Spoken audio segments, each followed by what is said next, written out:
Good morning, dear children. Let us continue the lesson transport of substances in organisms. Okay, and last class we are discussing about the structure of heart. Okay, the structure of heart. Do you remember that thing? The structure of heart. Actually, human heart. Actually, it is a muscular organ situated in the chest cavity. Okay, human heart is the muscular organ that is situated in the chest cavity. Actually, it has two halves. It is divided into two halves, and each side has two chambers. That thing already we studied. Each side has two chambers. Okay, and the upper chambers and the lower chambers. The upper chambers and the lower chambers. The upper chambers and the lower chambers.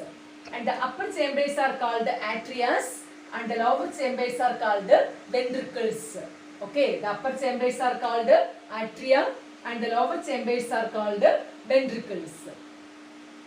And so we have here the left atrium and the right atrium, then a left ventricle and a right ventricle. Listen it. And here we have a muscular wall that is called the septum that separates the two sides of heart. Okay, the two sides of heart is separated by a muscular wall that is called the septum. Isn't it? Okay, up to this we have already learned in the last class. Okay, and still some more parts are there in case of heart. Actually, these are here pulmonary artery. Okay, pulmonary artery, and also we have a pulmonary vein. Okay, pulmonary artery and a pulmonary vein. Also, we have a aorta. Okay, so we have three more parts, that is aorta, then pulmonary artery and pulmonary vein.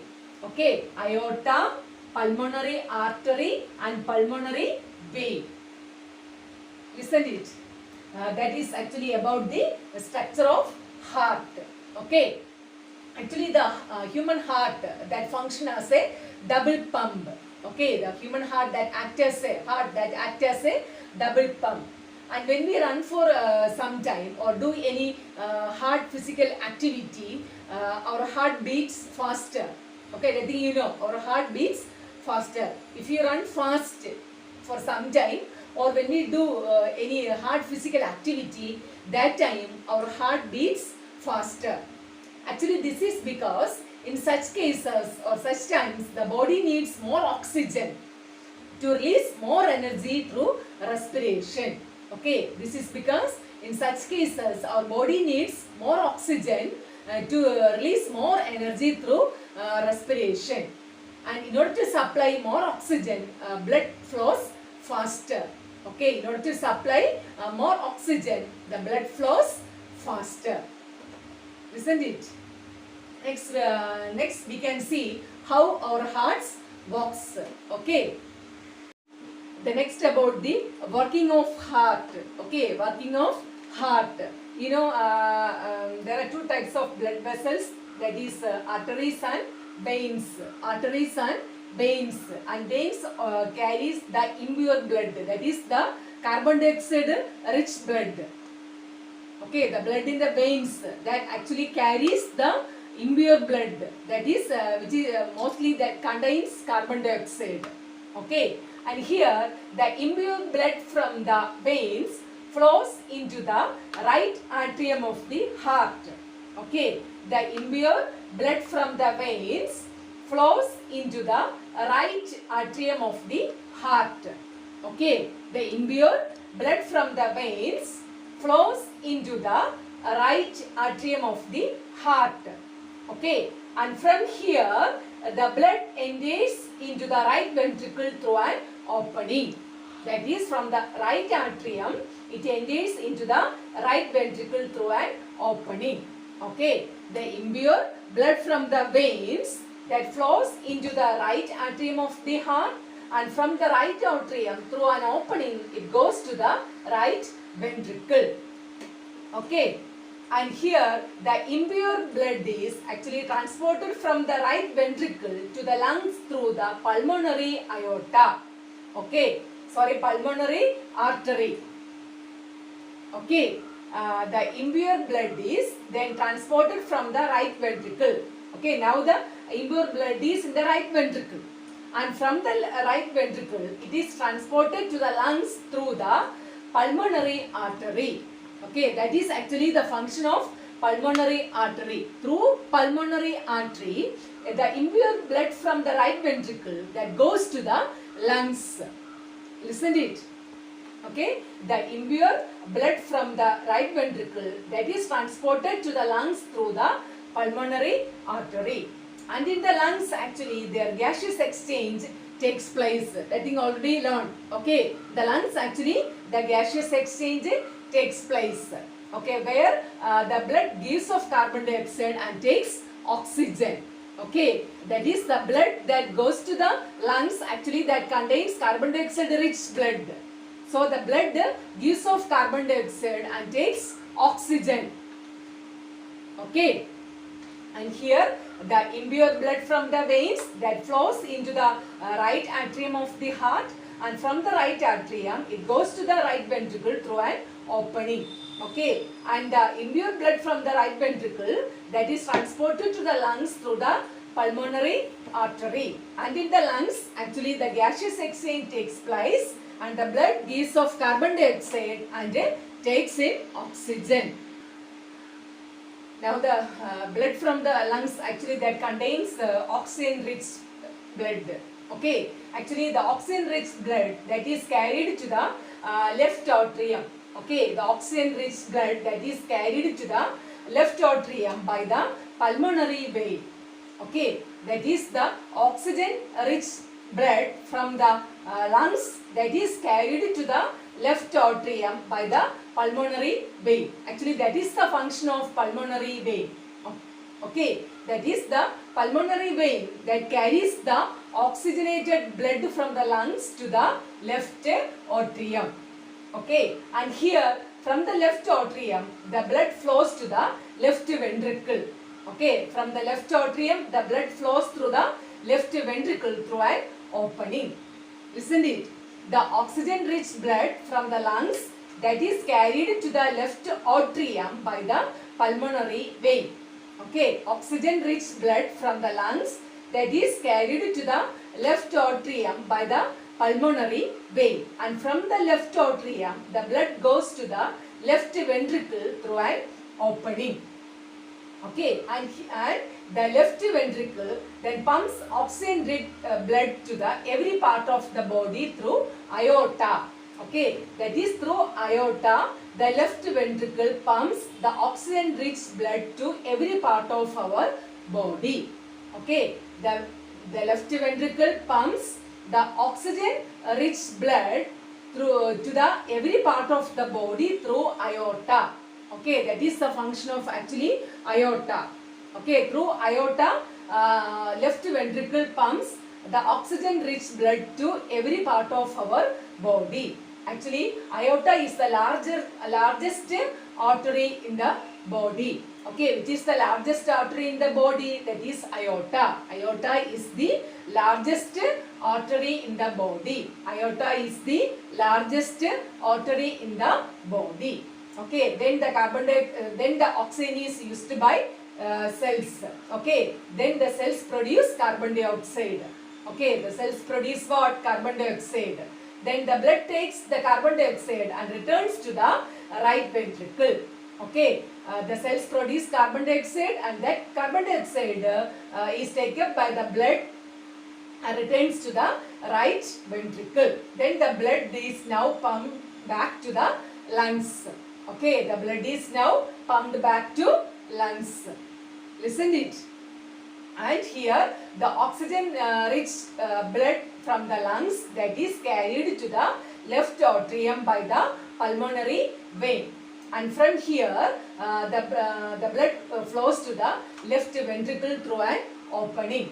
Then the left ventricle pumps oxygen rich blood to every part of our body through aorta. Actually aorta is the largest artery in the body. Then the carbon dioxide is used by the cells and produce then the oxygen is used by the cells and produce carbon dioxide. Then the blood takes carbon dioxide and returns to the right ventricle. Then the blood now pump back to the lungs. Okay, actually that is the working of heart. Next about the composition of blood.